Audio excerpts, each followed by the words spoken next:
انتہائی واجب الاحترام میرے بزرگوں، عزیز و دوستو، شعبان المعظم کا مہینہ شروع ہو گیا ہے اور یہ مہینہ اتنی برکت اور خیر والا ہے، اور ہمارے لیے یہ خوشی کا ایک پیغام لے کے آتا ہے۔ جب ماہ شعبان کا چاند نظر آتا ہے تو لوگوں کے دلوں کے اندر خدا کی رحمتیں سمیٹنے کا، برکتیں حاصل کرنے کا، اس کا قرب لینے کا، اس سے محبت بڑھانے کا اور اپنے پیار کا، اپنے تعلق کا اظہار کرنے کا پیغام لے کے آتا ہے کہ رمضان کا مہینہ آ رہا ہے جس کا حصہ رحمت بھی ہے اور مغفرت بھی ہے اور جہنم کی آگ سے نجات بھی ہے، چھٹکارا بھی ہے۔ اور بندے کو یہ چیزیں چاہیے، دنیا کے نظام زندگی میں اللہ کی رحمت کا سہارا چاہیے، اور آخرت کے اندر کامیاب ہونے کے لیے اس کی مغفرت چاہیے، اور جس چیز سے اللہ کی پناہ میں آنا چاہیے وہ اللہ کے عذابات، اس کی طرف سے اس کی نافرمانیاں اور جہنم کی آگ۔ یہ رمضان کے مہینے میں اللہ نے تینوں چیزوں کو سمیٹ کے رکھ دیا کہ میرے بندو ایک مہینہ میری مرضی کے مطابق گزار لو، فیصلے تمہاری مرضی کے مطابق کروں گا۔ سبحان اللہ۔ کہ تم چاہتے ہو کہ مغفرت کا پروانہ ملے، وہ بھی دوں گا۔ دنیا کے اندر اس بات کی بشارت دوں گا، خوشخبری دوں گا کہ میرے موت سے پہلے تمہارے گناہوں کو معاف فرما دیا اور اگلا گھر جنت الفردوس کا تمہارے لیے انتخاب فرما لیا، اور جہنم کے عذاب، ہولناکیاں، وحشت اور جہنم کی پریشانیوں سے نجات عطا فرما دی۔ دوسرا میرے دوستو بزرگوں، جو بھی دنیا کے اندر کام کر رہے وہ ہمارے اعمال پر اللہ کی جب تک رحمت نہیں آئے گی، ہمارے اعمال اللہ کے ہاں قابل قبول نہیں ہوں گے۔ اور جو دنیا کے اندر اللہ کے نظام زندگی ہمیں برتنے کے لیے، استعمال کرنے کے لیے اللہ نے عطا فرمایا، یہ اللہ کی رحمت ہی ہے۔ دیکھیں، رزق مل رہا بغیر مشقت کے، اللہ کی رحمت کے مل رہا، ننگے کو لباس ملا، میرے اللہ کی رحمت ہے۔ ہمیں انسان بنائے، اللہ کے ہمارے پہ رحمت ہے، اور ہمیں دنیا کی پریشانیوں سے رات کو سوتے ہیں، کتنی مخلوقات ہے، اللہ ہماری حفاظت، اس کی رحمت نہیں تو اور کیا ہے؟ بندہ اور کیا چاہیے؟ عزت کے ساتھ اللہ کھلا رہے، عزت کے ساتھ پہنا رہے، عزت کے ساتھ رکھ رہے، وگرنہ اگر جزا و سزا کا فیصلہ نقد دنیا کے اندر آ جاتا تو فوراً غلطی پر پکڑ آتی اور اللہ کی پکڑ کے زد میں آتے۔ اگر اللہ چاہتے کہ بھائی جھوٹ بولو گے آنکھ کا نور ضائع کر دوں گا، اگر تم کسی میں امانت دار میں خیانت کرو گے زبان کی گویائی تمہاری ضائع کر دوں گا، اگر تم وعدے کی خلافی کرو گے تمہارے کان کی سماعت ضائع کر دوں گا، اگر تم ماں باپ کی نافرمانی کرو گے تمہارے ہاتھ کو اپہج کر دوں گا، تمہارے پیروں کو ہر گناہ پہ نقد سزا ملتی تو انسان کا تو کچھ نہ بچتا۔ یہ تو اللہ کا کرم ہے، اس کی رحمت ہے کہ اس نے جزا و سزا کا نظام اللہ نے آخرت کے اندر رکھا ہو، اور سزا فرمائے بندے دنیا کے اندر جتنی غلطیوں پر تجھے سزا آخرت میں ملے گی، مرنے سے پہلے مجھے رو کے دکھا دینا، معافی مانگ کے چلے جانا، تیری معافی میرے ہاں اتنی قابل قبول ہوگی تیری سزا بھی میں جزا میں تبدیل کر دوں گا۔ اب اور کیا چاہیے بھائی؟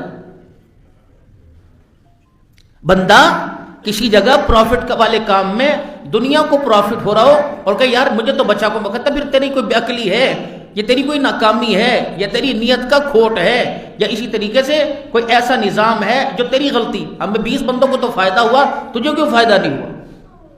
قیامت کے دن میرے عزیزوں جب اللہ کے نیک فرما بردار کھڑے ہوں گے اور نافرمان کھڑے ہوں گے تو اس وقت پوچھا جائے گا، بلکہ فرمایا کہ بعض جگہ جنت میں سے ایک کھڑکیاں بنائی جائیں گی جو جہنمیوں کو دیکھ کے کہیں گی تم تو ہمیں نصیحت کیا کرتے تھے، تمہیں دیکھ کر تو ہم نے نصیحت حاصل کی، تمہارے کردار کو، تمہارے لباس کو، تمہاری صورت کو، تمہاری سیرت کو دیکھ کر تو ہم دیندار بنے، تمہیں کیا ہو گیا؟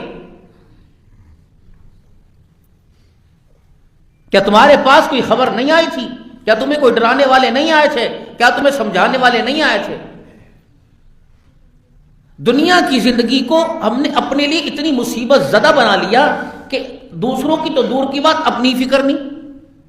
کتنا بھی کس کے لیے کر لیں، بچوں کے لیے، بیوی کے لیے، گھر کے لیے، کسی کے لیے کر لیں، اور ہر بندہ کہے گا، یار کہے گا تیرے پاس تو میرے لیے ٹائم نہیں، بیوی کے لیے جو مرضی کر لو کہے گی میرے پاس میرے لیے ٹائم نہیں، بچوں کے لیے کر لو ابو جی ساڈے لیے تھوڑے کول ٹائم کوئی نہیں۔ یہ تو نہ شکرے ہیں، اور آپ سے دنوں ہے ہی شکوا۔ دکان پر جتنی مرضی بیٹھ جاؤ، کوئی کہے گا یار تیرے پاس ٹائم ہی کوئی نہیں دکان کے لیے، دکان پہ بیٹھا کر بندہ کس طرح بیٹھے؟ یہ تو شکووں کی جگہ ہے، یہ تو گلوں کی جگہ ہے، یہ تو آزمائشوں کی جگہ ہے، یہ تو امتحانوں کی جگہ، ہم اسے امن کی جگہ تلاش کر رہے ہیں۔ ہر بندہ کہہ رہا ہے تھوڑی دیر مجھے ذرا چین سے سونے دو، مجھے 2 گھڑیاں آرام تو اللہ نے رکھا ہی نہیں، آرام تو اللہ نے رکھا آخرت کے اندر ہمیشہ ہمیشہ کے لیے۔ دنیا کے اندر جو اپنے آپ کو گناہوں سے بچتے ہوئے اور اللہ کو پانے کے لیے بے آرام کرے گا، اللہ سے موت کے وقت سی سکون عطا فرما دیں گے بھائی، اور وہ سکون ملے گا۔ دنیا ہمارے لیے کچھ کرے نہ کرے، لیکن اللہ کے کرم اور رحمت کے سہارے جو ہم نے اعمال کیے، اللہ قبر کا سکون عطا فرمائیں گے۔ ورنہ قبر کی بے چینی، کیا گرمی سے، کیا جون جولائی کے پسینے اور گرمی کی بے چینی، جو قبر کی گرمی کی بے چینی ہوگی۔ اللہ کا نبی پناہ مانگ رہا ہے۔ سیدنا صدیق اکبر رضی اللہ عنہ جیسے صحابی، جس کے بعد فرمایا افضل الامہ بعد الانبیاء ابو بکر، میری امت کے اندر نبیوں کے بعد سب سے پہلے جس کا مقام ہے وہ ابو بکر کا۔ افضل الامہ بعد الانبیاء، میری امت کا افضل ترین آدمی، جس کی سفارش پر پتہ نہیں کتنے ہزار آدمی اللہ جنت میں دے، بارہواں کہ 8 لاکھ آدمی ابو بکر کی سفارش پر جنت میں جائے گا۔ فرمایا تمہیں کوئی ایسا شخص نہ دکھاؤں جسے جنت کے 8 دروازوں سے آواز آئے گی، وہ ابو قحافہ کا بیٹا ابو بکر رضی اللہ عنہ ہوگا۔ اتنی بڑی شخصیت کا مالک جس کو حضور فرما رہے میں نے سب کے بدلے دنیا میں دے دیے، عورتوں میں خدیجہ اور مردوں میں ابو بکر رضی اللہ عنہ ہے، ان کے احسانات کا بدلہ میں نہیں، قیامت کے اللہ ہی عطا فرمائے گا۔ کون؟ عمر رضی اللہ تعالی عنہ۔ دنیا کفر نے لکھا، اور دنیا کفر نے لکھا کہ اگر 10 سال حضرت عمر اور زندہ رہ جاتے کفر کا نشانی دنیا سے مٹ جاتا۔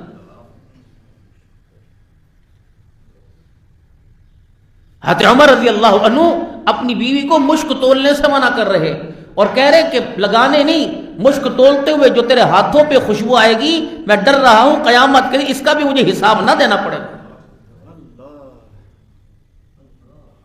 ہمارا ماحول بازار کا ہے، ہم بازار والے، ہماری دکانیں اور ہماری پرچون اور ہمارے صابن سرف، ہماری چینی، یہ ساری دکانیں ہیں۔ ہر بندہ امانت اور دیانت سے انتہا درجے کی کوشش ہوتی ہے کہ ناپ تول کا پیمانہ برابر کچھ زیادہ ہی ہو، لیکن جس پیمانے سے آپ حضرات سودا تول، اس پیمانے کا وزن کرائے ہوئے کتنا عرصہ ہو گیا؟ اس ترکڑی کا، اس ترازو کا، اس الیکٹرک کانٹے کا آپ کو پکا یقین ہے کہ یہ پورا 100% توڑ رہا؟ یہ تو آپ کا گمان تھا۔ کبھی اس پیمانے کا بھی وزن کرایا؟ اور اگر اس پیمانے کا وزن کرایا 10 چھٹاک اس نے کم بتایا تو ایک دن کے اندر 50 گاہک ڈیل کیے، 50 گاہکوں کو سودا تول کے دیا، 4 سال سے ترازو پڑا ہوا تھا، 4 سال کے اندر 10 چھٹاک کے حساب سے لگا لو یہ کم توڑ رہا تھا، اس کے بدلے بورے کے بورے مقبول نیکیوں کے دینے پڑ جائیں گے۔ کیا آج تک کسی گاہک کو دکاندار نے یہ کہا کہ یار میں اپنی طرف سے پورا دے رہا ہوں، اگر پھر بھی کمی پیشی ہو جائے یہ کانٹا ہے بھائی، یہ الیکٹرک ہے بھائی، مجھے معاف کر دینا، اللہ کیا پکا، اتنا سا تو بولتا؟ اور آپ میں اس دکان سے سامان لے کے دوسری سے تلوا کے واپس آئے، یار 100 گرام کم ہے، پھر تو اللہ اکبر، کیا کفر اسلام کی جنگ تھی جو آپ سے جنگ شروع ہو جائے گی۔ ہر بندہ دوسرے کو غلطی منوانے کے لیے خود غلطی تسلیم کرنے کو تیار، ماننے کو تیار نہیں، لے پھر پیو دے میں منا کے بگا۔ اللہ کہتے ہیں اس کے بس کی بات نہیں، میں تجھے منواؤں گا،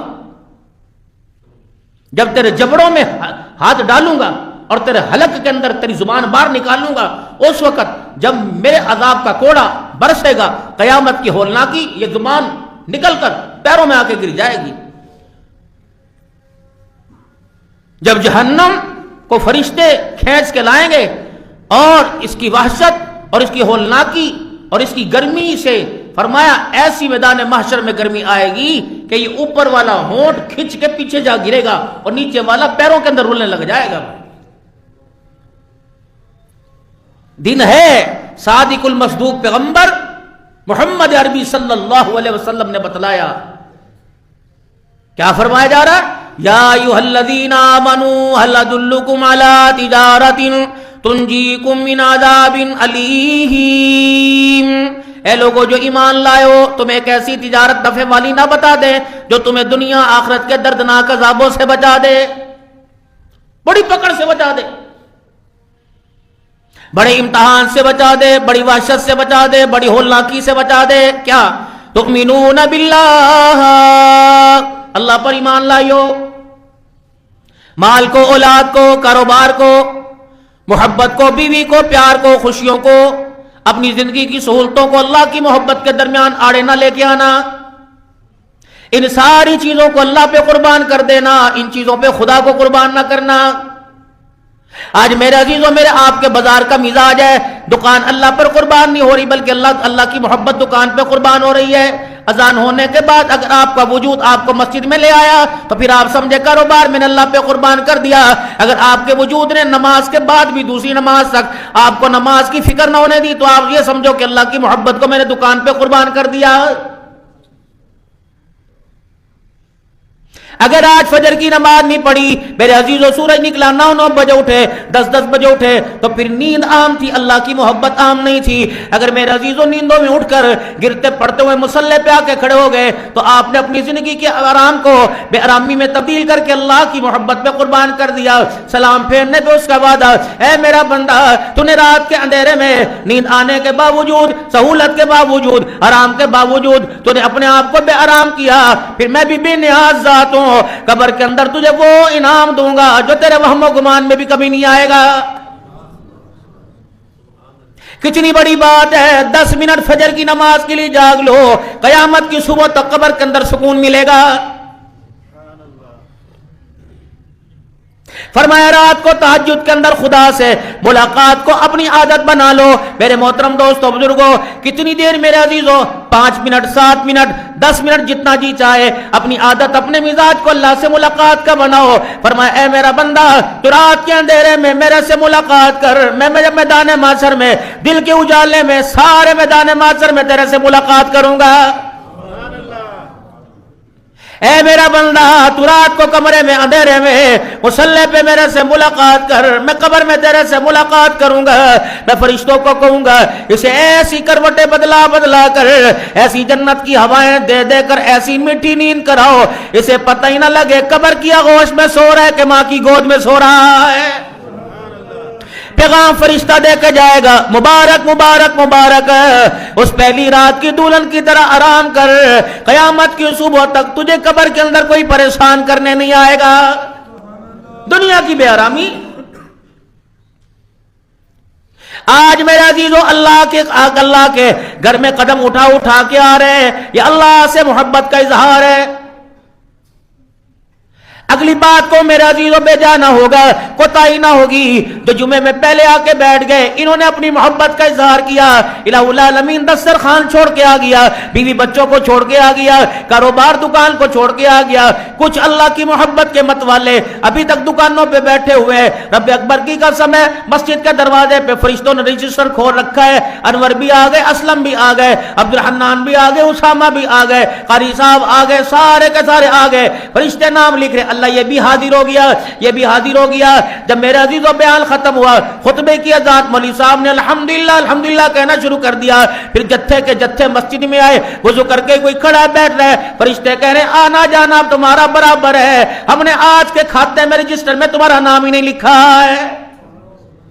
کتنی دیر کی بات تھی، 15 منٹ لیٹ آئے اپنے آپ کو غیر حاضر کرا لیا، 20 منٹ لیٹ آئے اپنے آپ کو غیر حاضر کرا لیا. بدنصیبی نہیں تو کیا، عقل پہ پردہ نہیں پڑا تو کیا، جمعہ پڑھنے آنا ہے، نماز پڑھنے آنی ہے، اگر 10 منٹ پہلے آ جاتا تو کون سا بار تو سونے کا بھاڑ پا لیا، کون سا کروڑ روپے کا نفع حاصل کر لیا، کون سے کاروبار حاصل کر لیے، اور کون سا نقصان تیرا ہو گیا 10 منٹ پہلے۔ لیکن اب میرے عزیزو بات اتنی ہے، جو باہر کھڑا ہے خطبے کے بعد آیا، فرشتوں نے کہا جس سر کے اندر تیرا نام اندراج نہیں ہوا، اندراج کوئی نہیں ہوا، جو پہلے آ کے بیٹھ گئے، فرمایا میرا بندہ ایک گھڑی 15-20 منٹ کی ہوتی ہے، فرمایا تو نے یہ فکر کر لی کہ اللہ میری زندگی سنور جائے، میری اولاد کی زندگی سنور جائے، میرے محلے والے نیک بن جائے، کامیاب ہو جائے، سارے عالم کے اندر ہدایت کا نور پا جائے۔ فرمایا دنیا کے اندر جو کچھ ہے اے میرا بندہ 20 منٹ یہ سوچ لینا، تو نے دنیا کے اندر جو کچھ ہے اس سے بہتر تو نے سودا کر لیا ہے۔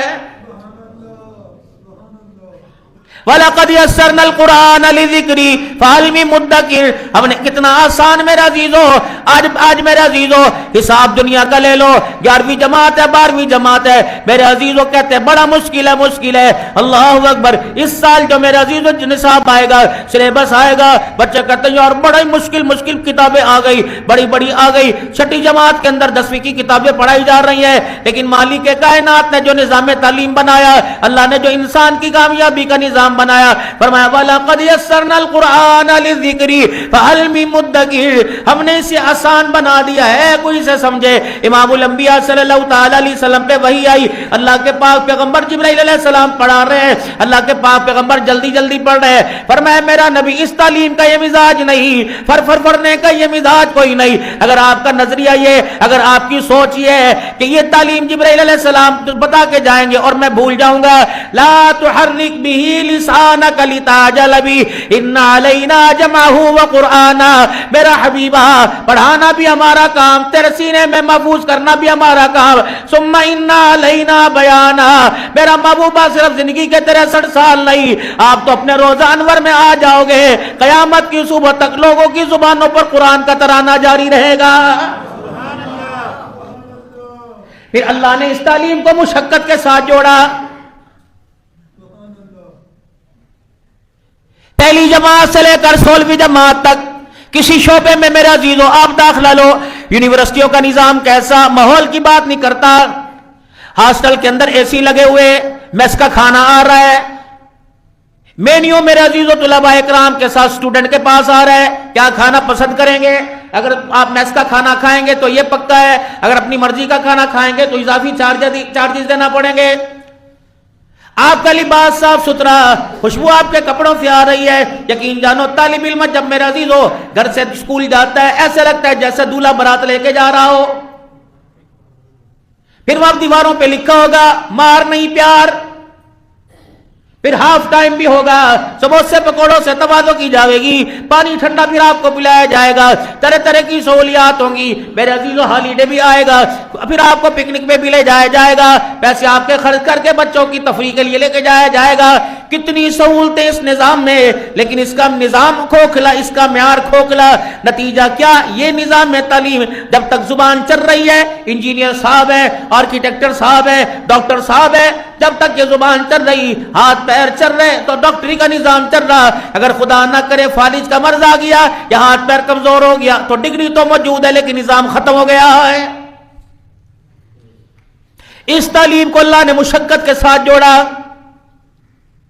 اقرا باسم ربک الذی خلق خلق الانسان من علق اقرا وربک الاکرم الذی علم بالقلم علم الانسان ما لم یعلم۔ پہلی وحی آئی، فرمایا جبرائیل علیہ السلام امام الانبیاء صلی اللہ علیہ وسلم کی خدمت میں ایک مرتبہ نہیں آیا بلکہ وحی کا پیغام لے کے 24,000 مرتبہ آیا، اللہ کے نبی پر پیغام لے کر 24,000 مرتبہ دروازے پر آیا۔ میرے عزیزو نبی مکے میں تو قرآن مکے میں، نبی مدینے میں تو قرآن مدینے میں، نبی بدر میں تو قرآن بدر میں، نبی احد میں تو قرآن احد میں، میرے عزیزو نبی غار میں تو قرآن غار میں، نبی عائشہ کے بستر پر تو قرآن عائشہ کے بستر پر ہے، لیکن پہلی وحی بتائی آج 1450 سال کے بعد۔ میرے محترم دوستوں بزرگوں، غار حرا میں آج بھی جانا کتنا دشوار ہے، غار حرا میں جانا کتنا مشکل ہے، کیسے 2 گھنٹے کا کم سے کم سفر ہے، اب رستہ بھی ہموار کر دیا، گولائی بھی بنا دی میرے عزیزوں، سلیب بھی بنا دیے، اور اس طریقے سے سیڑھیاں بھی چھوٹے چھوٹے پتھر کاٹ کے بنا دی۔ اس دور کے اندر غار حرا میں جاتے جاتے 2 گھنٹے لگتے ہیں۔ 1450 سال کے بعد جب کوئی روشنی نہیں تھی، اندھیرا تھا، پتھریلے نوکیلے پتھر تھے، زمین تھی نہ ہموار تھی، اس وقت کتنا جانا مشکل ہوگا۔ فرمایا میرا محمد صلی اللہ تعالی علیہ وسلم، میں وہی آپ کو خدیجہ کے گھر میں بھی بھیج سکتا تھا، میں آپ کو بیت اللہ کے سائے میں بھیج سکتا تھا، میرے نزدیک بیت اللہ کے سائے سے، بیت اللہ کی 4 دیواری سے کون سی بڑی معتبر جگہ ہوگی، کیونکہ آسمان سے جو نور برستا ہے پہلی تجلی بیت اللہ کے اوپر گرتی ہے۔ فرمایا میرا حبیبہ کون سی معتبر جگہ ہوگی، لیکن میں نے آپ کو مشقت والی جگہ پہ چڑھایا، میں نے آپ کو تنگ والی جگہ پہ چڑھایا، پہلی وحی کے لیے آپ کو چل کے آنا پڑا، مشقت اٹھانا پڑی، پہاڑوں میں غاروں میں آنا پڑا، تاکہ دنیا والوں کو پتہ لگ جائے قرآن آسان اتنا ہے کہ 7 سال کے بچے کے سینے میں آ جاتا ہے، لیکن مشکل اتنا ہے 1450 سال ہو گئے، آج تک قرآن کی گہرائی کوئی پا نہیں سکا ہے۔ اس تعلیم کو اللہ نے مشقت کے ساتھ جوڑا ہے۔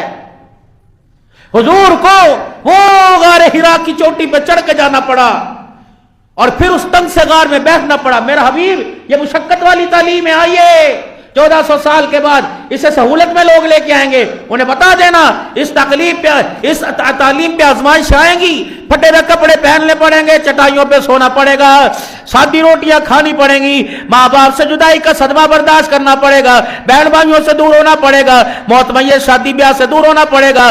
جب جا کے اللہ تیرے سینے کی کھڑکی کو، تیرے سینے کے دراز کو، تیرے سینے کی الماری کو قرآن کی کتاب کے لیے، قرآن کی بہاروں کے لیے قبول فرمائے گا۔ ورنہ بڑے بڑے بادشاہ آئے، بڑے بڑے حکمران آئے، دنیا کی دولت تو قدموں میں آ گئی، قرآن سینے کے اندر نہیں آیا۔ انا نحن نزلنا الذکر وانا لہ لحافظون، فرمایا تو میرا کرم ہے۔ کہاں جوتیاں گھاٹنے والے کا بچہ، کہاں شیخ الحدیث، کہاں جوتیاں گھاٹنے والا، کہاں دہی بھڑے کی ریلی لگانے والا، کہاں پرچول کی دکان کرنے والا، کہاں میرا قرآن ہے۔ اگر تیری اوقات دیکھتا، مجھے میری کبریائی کی قسم ہے، تیری اوقات تو قرآن کے جزدان کے قابل نہیں تھی، یہ تو میں نے اپنا کرم دکھایا۔ مزدور کے بچے کو، چھلی ڈھونڈنے والے کے بچے کو میں نے شیخ الحدیث قرآن کا مفسر بنا دیا ہے، یہ تو میرا کرم ہے، ورنہ تیری اوقات کیا تھی؟ سارے نبیوں کا سردار، سارے رسولوں کا سردار، ختم نبوت کے تاج پہننے والے کے میں نے سینے کا انتخاب فرمایا۔ میں نے آدم علیہ السلام کو نہیں، ابراہیم علیہ السلام کو نہیں، میں نے موسیٰ علیہ السلام کو نہیں، سینہ چنا تو آمنہ کے لال، بددعا کے چہرے والے، معراج کے دولہا جناب محمد الرسول اللہ، اس سینے کو میں نے چنا بھائی۔ پھر سینے کے ساتھ میں نے سینے کو جوڑ دیا، کہا نبیوں کا سردار، کہا موچی کا بیٹا۔ اگر یہ قرآن امیروں کے لیے ہوتا تو وزیر قرآن کے حافظ ہوتے، بادشاہ قرآن کے حافظ ہوتے۔ اگر یہ قرآن بڑوں کے لیے ہوتا تو حکمران ملکوں کے بادشاہ، حکمرانی کرنے والے قرآن کے وارث بنتے ہیں۔ اللہ کا کرم اب بھی نہیں مانتے، اے میرا بندہ ناشکرا کیوں ہے؟ اللہ اکبر، کہاں پیر محل، کہاں پیر محل کی گلیاں، کیا پیر محل کے کچے مکان، مجھے میری کبریائی کی قسم ہے یہ میرا کرم نہیں تو کیا ہے؟ جن گھروں سے کتوں کے بولنے کی آواز آتی تھی، ان گھروں سے قرآن کی تلاوت کی آواز آ رہی ہے۔ اسے سنبھال کے رکھنا، یہ دولت میں نے تجھے بن مانگے دی ہے۔ 100 میں سے ایک ہوگا جس کی نیت ہوگی پہلا بچہ قرآن کا حافظ بناؤں گا، ورنہ ڈاکٹر، ورنہ انجینئر۔ دنیا نے زور لگا لیا، محنتیں لگ گئی، پیسہ خرچ ہو گیا، میرے عزیزوں اللہ اکبر، ڈاکٹر نہ بن سکا۔ جب تیرا میرا صدقہ خیرات رو رو کے پیٹ پیٹ کے لگتا ہے، اللہ نے دیکھ ان قرآن کی فیکٹریوں کو کتنا آباد کر رکھا ہے۔ کرونا آیا قرآن والی فیکٹری کھلی ہوئی، ڈینگی آیا قرآن والی فیکٹری کھلی ہوئی، رمضان المبارک کا مہینہ آیا قرآن والی فیکٹری اٹھی۔ میرے عزیزوں کوئی ہڑتال آ جائے، میرے عزیزوں کسی قسم کی پریشانی آ جائے، بارشوں کا سیلاب آ جائے، اسکول بند، کالج یونیورسٹیاں بند ہو ہو جائیں گی, دھندیں پڑ جائیں, برف باری ہو جائے, میرے عزیز و دنیا کے تعلیمی نظام درم برم ہو جائیں گے. انا نحن نزلنا الذکر وانا لہ لحافظون. قرآن کو میں نے اپنے ساتھ جوڑ کے رکھا, اس کی حفاظت بھی میرے ذمہ ہے, اس کا پھیلانا بھی میرے ذمہ ہے, قرآن والوں کے سینوں کو بچانا بھی میرا ذمہ ہے. دنیا کا سلام تو کیا, آخرت کا طوفان بھی قرآن والے کا کچھ نہیں بگاڑ سکتا ہے. یہ اللہ کی نعمت ہے میرے عزیزو. اس کے حصول کے لیے, اس تعلیم کے لیے پیسہ نہیں دکھانا, خدا کو رو کے دکھانا, اللہ سے مانگنا. آج بندہ کہتا ہے دعا فرماؤ جی میرا بچہ حافظ ہو جائے, اپنے لیے کیوں نہیں دعا کراتا؟ اپنے لیے بھی دعا کرے. اگر خدا ننھی سی کھڑکی کو, اگر اللہ جل شانہ کچے مٹکے کو اپنے قرآن کی دولت سے بھر سکتا ہے تو میرے سینے تیرے سینے کو کیوں قبول نہیں کر سکتا؟ دنیا کے اندر 4 کام کر کے جائیو, 5ویں کام میں نہ اپنے آپ کو لے کے آئیو. فرمایا قرآن پڑھنے والا بنیو, قرآن پڑھانے والا بنیو, ان کے ساتھ تعاون کرنے والا بنیو, ان کے ساتھ محبت کرنے والا بنیو. یا قرآن والا دیکھے, پڑھنے پڑھانے والا دیکھے, دیکھ کے پیار محبت کی نگاہ ڈال دیا کر. یہ تیری نگاہ بھی قیامت کے دن تیری مغفرت کا ذریعہ بن جائے گی. آج فقیر آپ کو ایک میرا عزیزو مشورہ دے کے جا رہا ہے, کرنی تو آپ نے اپنی ہے, آپ اپنے گھر کے خود مالک ہو, آپ اپنی زندگی کے خود وارث ہو, آپ اپنے مستقبل کے خود وارث ہو. کامیابی ناکامی آپ کو میرے سے زیادہ پتہ ہے, لیکن آج میرے عزیزو جتنے بھی یہاں بیٹھے ہو, اگر آپ ایک فقیر کا مشورہ مان لو آج ہی سے, ابھی سے, اب جب تم گھر میں جاؤ گے ایک گلک لے کے چلے جانا, لکڑی کا میرا عزیزو بکسا لے کے چلے جانا, میرے عزیزو مٹی کا گلہ لے کے چلے جانا. یا گلہ نہیں رکھنا تمہیں شرم آتی ہے, ڈبہ نہیں, کوئی پلاسٹک کی شیشی, چائے کا میرا عزیز و مرتبہ نہیں کیوں نہ ہو جس میں چینی ڈالتے ہو, جس میں اچار ڈالتے ہو, پلاسٹک کا ڈبہ کیوں نہ ہو. روزانہ جتنی تمہاری حیثیت ہے ان ہاتھوں کو اللہ کے راستے میں دینے کی عادت ڈال لو, اگر چاہتے ہو جہنم کی آگ کے انگارے سے ہاتھ محفوظ رہے. میرے عزیز و خدا پاک کی قسم ہے, برکت آئے گی, خیر آئے گی. اس ڈبے کے اوپر اپنے بچے سے اگر خود لکھنا نہیں آتا, اپنے بچے سے لکھوا دو, یہ اللہ کے نبی کے مہمانوں کے لیے ہے.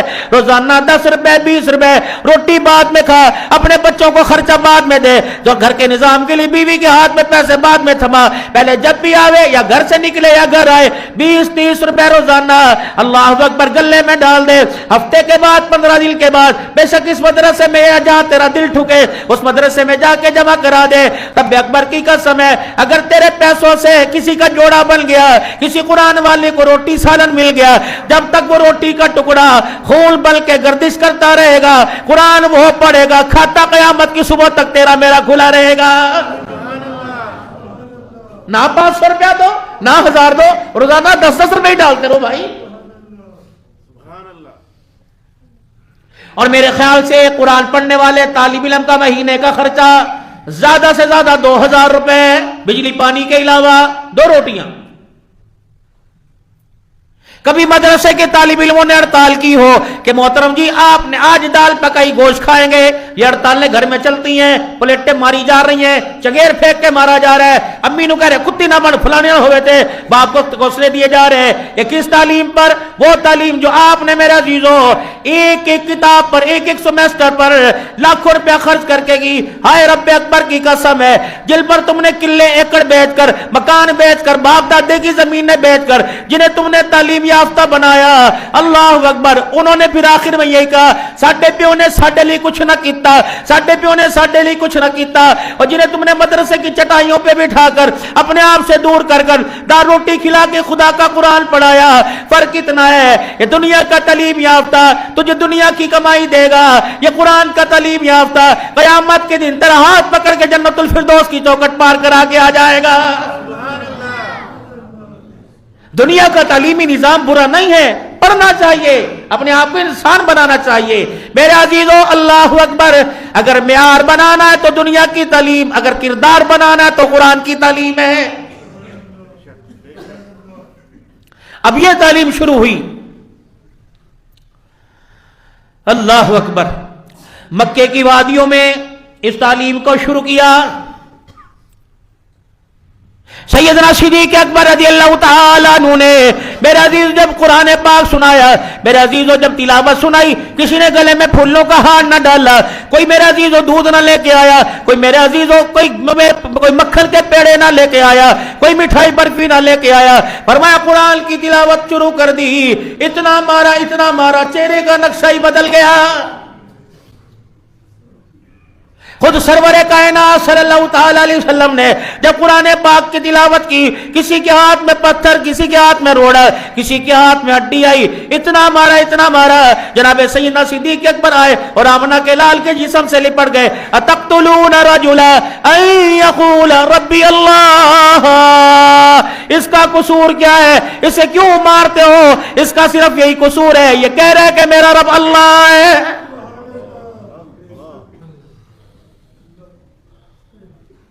اتنی مار پڑی، امام الانبیاء صلی اللہ کھڑے رو رہی، ام کلثوم اپنی جگہ کھڑے رو رہی، روٹی نہ ملی برداشت کیا، کپڑے پیمند والے پہنے آنکھ میں آنسو نہ آیا، کچے مکان میں ساری زندگی گزر گئی، کبھی دل نہ گھبرایا، باپ کے چہرے پہ زخموں کے نشان دیکھے، آمنہ کے لال کی بیٹیوں کی آنکھوں میں بھی آنسو آ گئے۔ جہاں امام الانبیاء صلی اللہ تعالی علیہ وسلم کے خون کا قطرہ زمین پہ گرتا، جبرائیل علیہ السلام فوراً اپنا پر بچھا دیتا کہ آمنہ کے لال دنیا کیا سمجھتی ہے، تیرا خون اتنا بے قیمت، اللہ کی کبریائی کی قسم ہے اگر تیرا خون زمین پہ گر گیا اللہ زمین کے نظام کو ہی ختم کر دے گا۔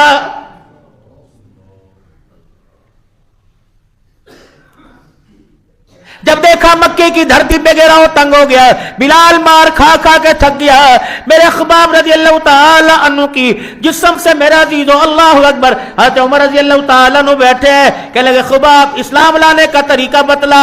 آپ نے فرمایا زبان سے سناؤں کہ تجھے آنکھوں سے دکھاؤ؟ آنکھوں سے کیا دکھائے گا؟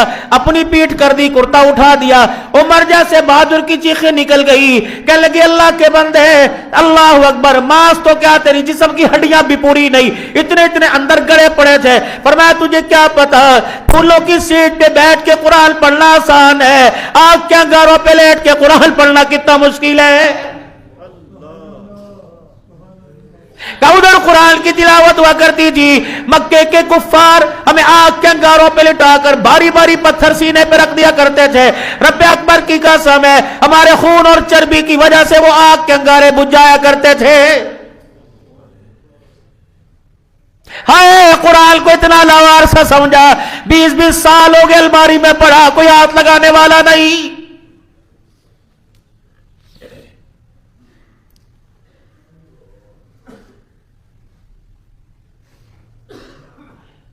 نتیجہ آپ کے میرے سامنے آ رہا ہے، نحوست۔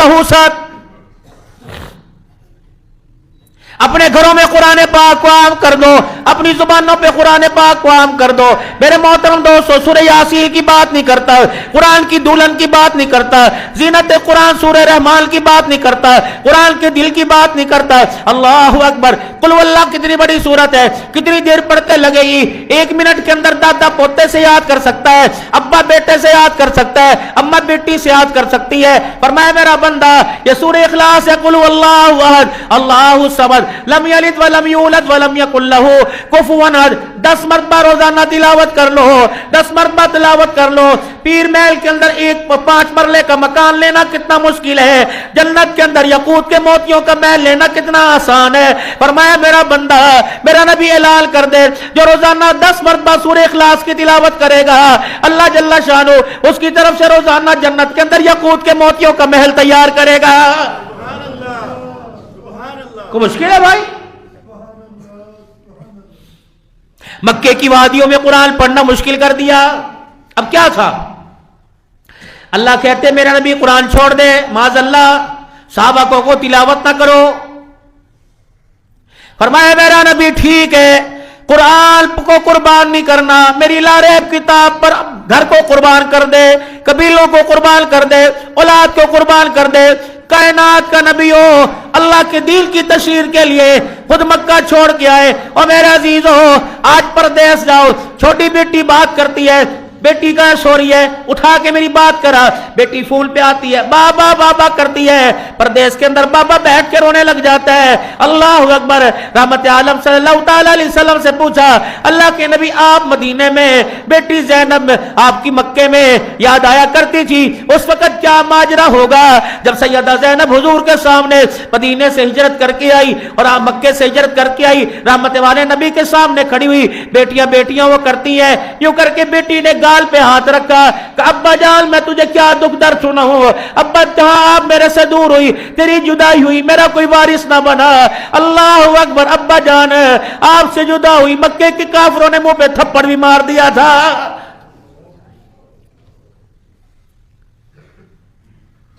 کبھی میرے عزیزوں اپنی ہمت نہیں ہاری. جب سیدہ فاطمہ منہ پر ہاتھ رکھ کے آئی نا اس طرح کر کے, پردہ اس وقت ہوا نہیں تھا, حکم نہیں آیا تھا. حضور صلی اللہ علیہ وسلم کی شان میں کچھ جملے بولے گستاخی میں ابو جہل نے, تو اما فاطمہ گزر رہی تھی اور اما فاطمہ نے گزرتے ہوئے کہا, خبردار میرے باپ کو بھونکتا ہے, بند کر اپنی زبان, خبردار میرے باپ کو کچھ نہ کہنا. تو ابو جہل نے منہ پر ہلکا سا تھپڑ مار دیا, چل چل چل. سیدہ فاطمہ منہ پکڑ کے آئی, ابا آنکھوں سے کیا ہوا؟ ابو جہل نے تھپڑ مارا, بس وہی آنسو. چل میری بیٹی, چل میری بیٹی, جا مکے کے سردار ابو سفیان کے پاس جا اور کہ میرے ابو نے بھیجا ہے کہ ابو جہل نے تھپڑ مارا.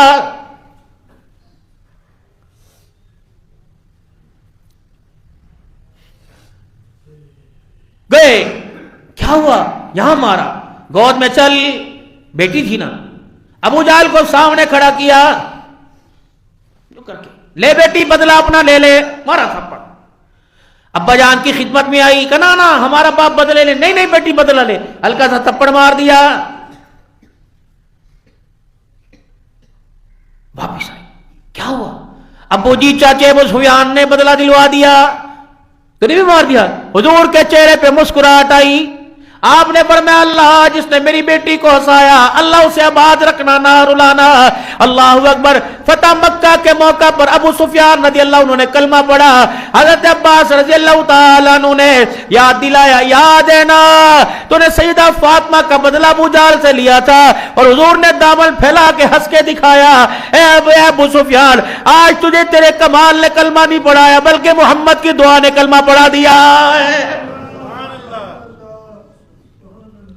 چلو مکے سے مدینے, جگیریں چھوڑ دی. اللہ اکبر.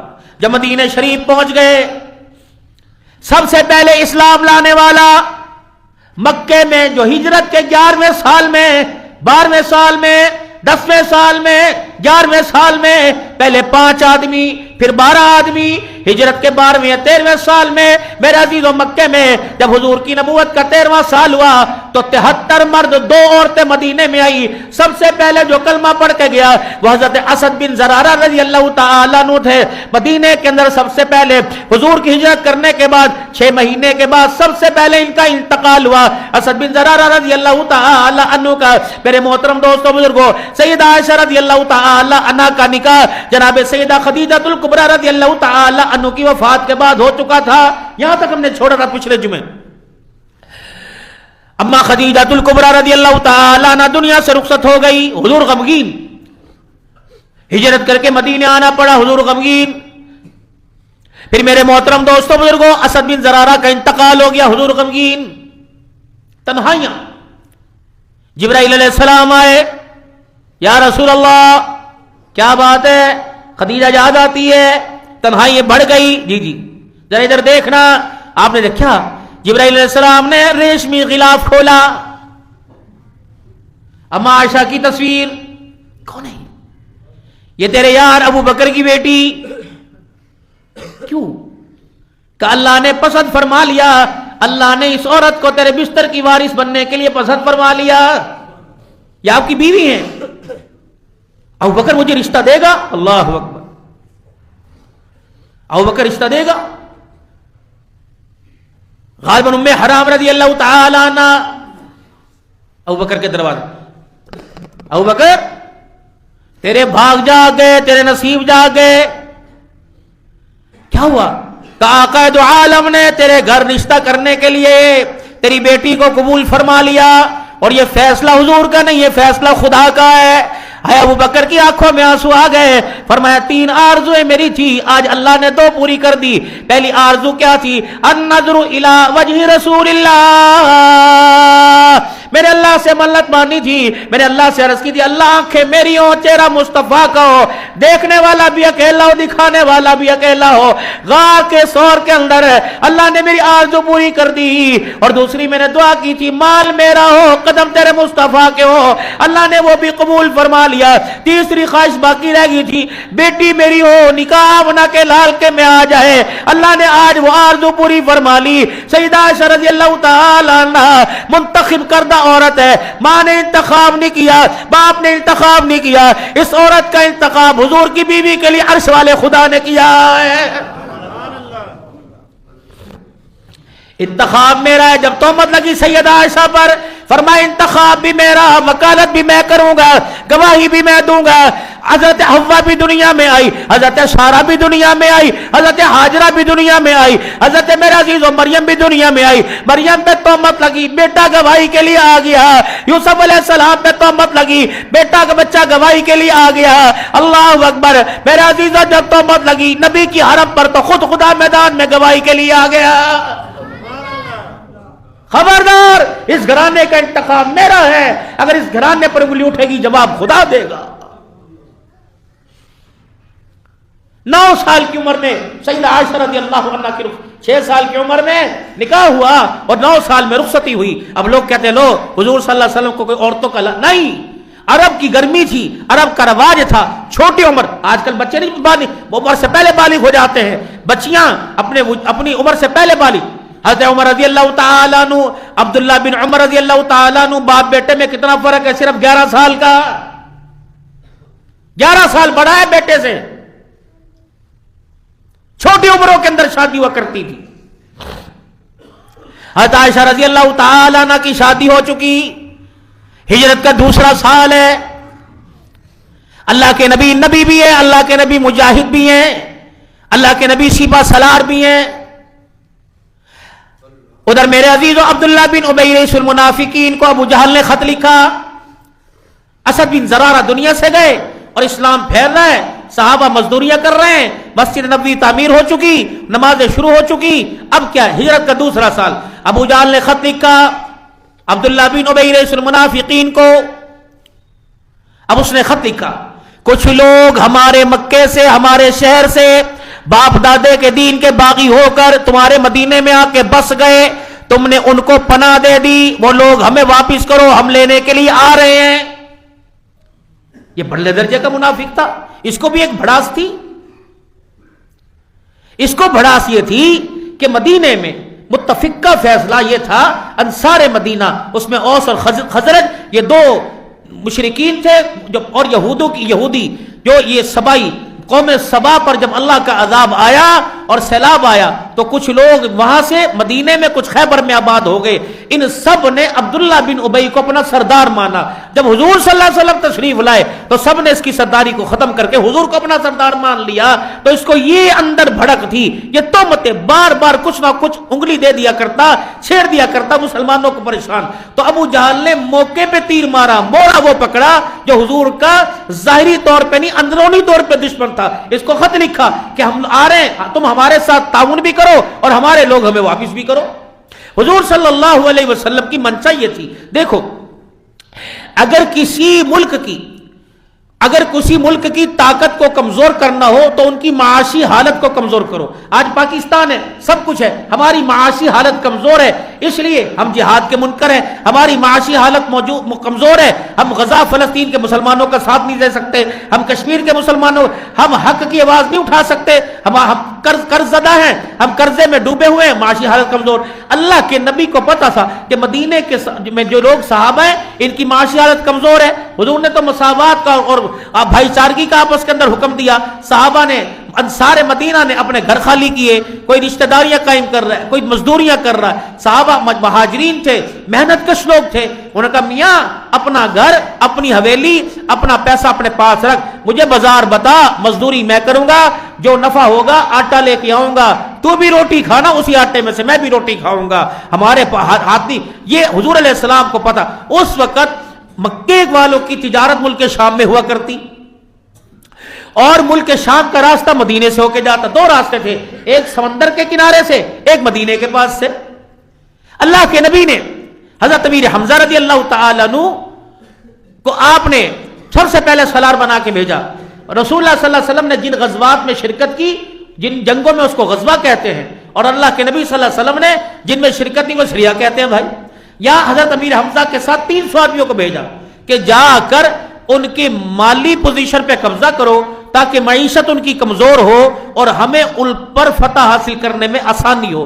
پہلی مرتبہ تو اپنا وہ لشکر لے کے نکل گئے, دوسری مرتبہ ابو سفیان نے کلمہ نہیں پڑھا تھا, دوسری مرتبہ حضور کو اطلاع ملی. اللہ کے نبی صلی اللہ علیہ وسلم نے 300 صحابہ کا لشکر تیار کیا جن کو بدری صحابہ کہتے ہیں. 313 یا 317 314 تین روایات آتی ہیں, لیکن متفق 313 پر ہے. تیار خود حضور صلی اللہ علیہ وسلم بھی تیار ہوئے کہ اصل مقصد لڑائی نہیں تھی.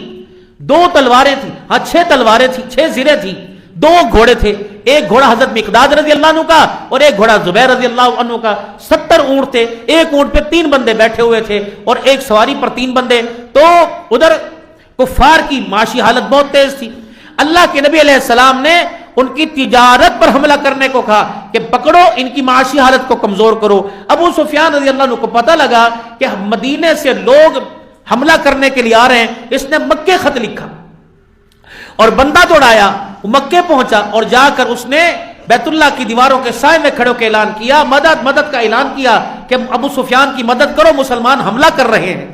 تو 1300 افراد پر مشتمل لشکر, 1300 افراد پر یہ مکے سے چلا.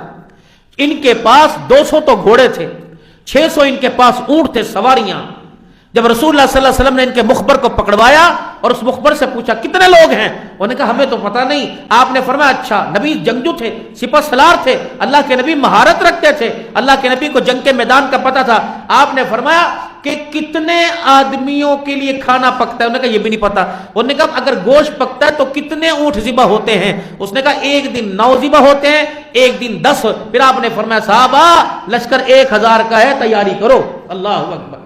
اب مہاجرین تو لٹے پٹے آئے تھے, ان کے پاس تو تھا ہی کچھ نہیں. انصار جو مہاجرین کی مدد کر رہے تھے, اب وہ یہ نہ سمجھیں کہ ہمارا کیا قصور ہے, مسلمانوں کو پناہ دی اور یہ کہہ رہے جاؤ پہلے مال دو گردنیں کٹاؤ. اللہ کے نبی صلی اللہ تعالی علیہ وسلم نے صحابہ کو بلایا اور صحابہ کو بلا کے آپ نے مشورہ لیا, بتاؤ کفار جو ہے حملہ کرنے آ رہا ہے. ابو سفیان اپنا تجارتی قافلہ لے کے محفوظ حفاظت سے, جب پتا چلا کہ مدینے کے لوگ حملہ کرنے لگے تو سمندر کے کنارے کے راستے سے اپنا قافلہ لے کے چلا گیا اور جا کر ابو جہل کو پیغام بھیج دیا کہ بھائی حفاظت, میں واپس آ رہا ہوں. ابو جہل نے کہا نہیں نہیں نہیں نہیں, اب تو ریجے پوری کریں گے, بدر کے میدان میں چلتے ہیں جو مدینے سے 80 میل 120 کلومیٹر کے فاصلے پر ہے, وہاں جاتے ہیں, ذرا میلہ شور شرابہ کریں گے, ناچ گانا کریں گے, اونٹوں کے گوشت کے کباب تل کے کھائیں گے تاکہ مسلمانوں کو بتائیں چکنے رہو, ہم اپنا دفاع ہر لحاظ سے کر سکتے ہیں. حضور علیہ السلام کو پتہ لگا دشمن آ رہا ہے. آپ نے صحابہ سے حضرت مقداد رضی اللہ تعالیٰ عنہ سے پوچھا, حضرت مقداد رضی اللہ تعالیٰ عنہ مہاجرین کی طرف سے کھڑے ہوئے کہ یا رسول اللہ صلی اللہ تعالیٰ علیہ وسلم, ہم نے کباب کو پیٹ دکھائی, آپ حکم کریں کرنا کیا ہے. کملی والے اشارے آپ کرتے جانا, سر ہم گردنیں ہم کٹا کے سر قدموں میں رکھتے جائیں گے. آپ نے کہا بیٹھ جاؤ. پھر آپ نے فرمایا اب کون کھڑا ہوگا؟ اللہ کے نبی کی منشا تھی کہ آپ انصار میں سے کھڑا کریں. انصار کیا کہتے ہیں؟ جب 3 مرتبہ رحمت عالم صلی اللہ علیہ وسلم نے ارشاد فرمایا کہ کون ہے بتاؤ اب کیا کرنا چاہیے, صحابہ اکرام ایک دوسرے کی طرف دیکھ رہے ہیں. انصار مدینہ میں سے حضرت سعد بن معاذ رضی اللہ عنہ کھڑے ہوئے کہ یا رسول اللہ, ہم آپ کی نگاہوں کا پھرنا, آپ کی دل کی چاہت, آپ کی منشا کو ہم پہچان گئے. آپ ہمارا فیصلہ چاہتے ہیں کہ ہم کیا کرنا چاہتے ہیں. کملی والے, ہم نے تل مل ڈھل مال دولت تجھے دے دیا, اب ہماری چیز پہ ہمارے اختیار نہیں, ہماری چیز پہ تیرا اختیار ہے.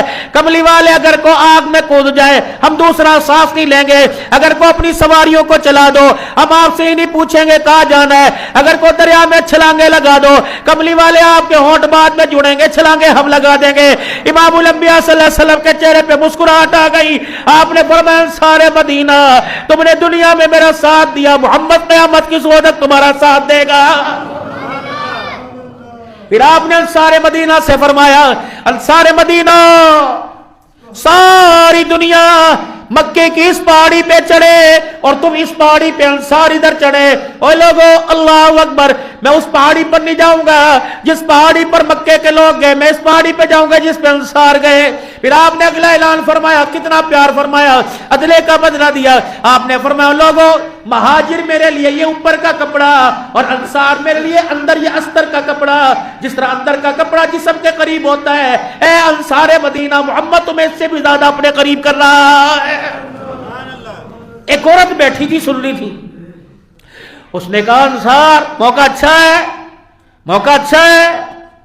دادے دادے ہوتے ہیں, تائے تائے ہوتے ہیں, اپنا وطن ہوتا ہے, اپنا قبیلہ ہوتا ہے, شہر ہوتا ہے.